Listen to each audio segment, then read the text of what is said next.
राणीला यावर्षी सीईटी मध्ये कमी मार्क पडल्यामुळे ती याला फेलियर म्हणून समजते आणि त्याचा तिला भयंकर त्रास होतोय.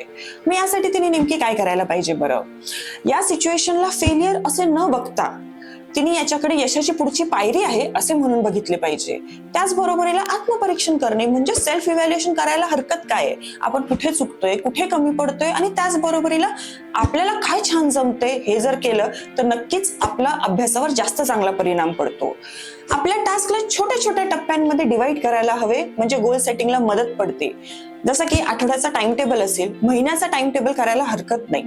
आपल्या अवतीभोवती जे लोक आपल्याला इन्स्पायर करतात, मोटिवेट करतात, ज्याच्यासोबत राहून आपल्याला पॉझिटिव्ह फील होतं अशा लोकांबरोबर राहायला हरकत नाहीये. आणि सगळ्यात महत्वाची, कुठलीही लाज न बाळगता मनमोकळेपणाने मदत मागा. ह्या जर सगळ्या गोष्टी केल्यात तर नक्कीच आपल्याला पॉझिटिव्ह रिझल्ट मिळणार आहे आणि सक्सेस आपल्या हातात आहे.